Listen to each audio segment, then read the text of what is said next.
It is the 15th day of Israel's war with Hamas. The IDF forces have relentlessly bombarded the Gaza Strip. The fate of over 2 million Palestinians hangs in the balance. Food, water, electricity remains scarce in Gaza. The hostage situation still remains unresolved. Families of Israeli civilians and foreign nationals are waiting for news to know about their kidnapped loved ones.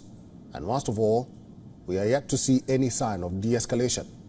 In fact, there is palpable fear that the war might just spill over to other countries. West Asia can turn into a dangerously volatile region again. Just days ago, Saudi Arabia asked its citizens to leave Lebanon immediately.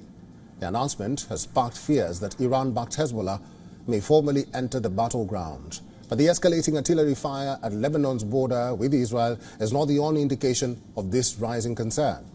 Russia has once again made pointed statements about the raging conflict. On a visit to North Korea, Russia's Foreign Minister Sergei Lavrov raised concerns over Israel's war with Hamas.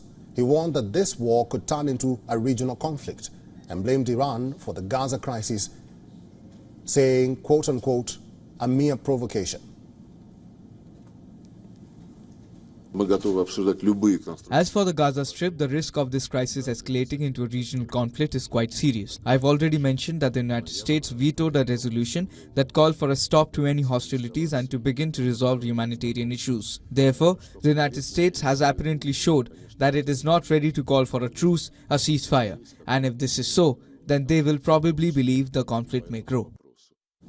Moscow has advised its citizens against traveling to Israel, Lebanon, Jordan and the Palestinian territories.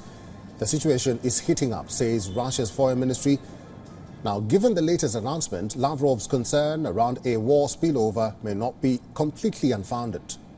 But it seems there is more to be worried about.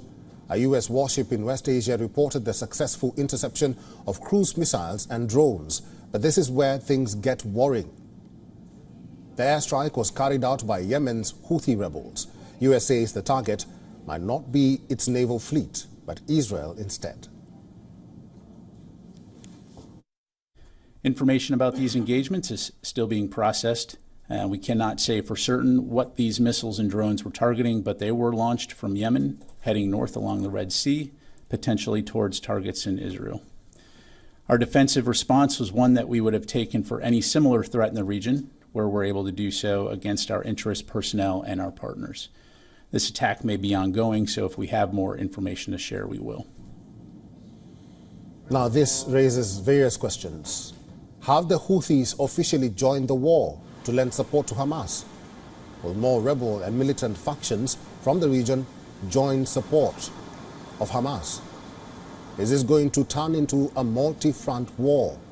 And more importantly, has the presence of U.S. military in the region added fuel to the fire? Where are you from? My ex woke up, yes. WION is now available in your country. Download the app now and get all the news on the move.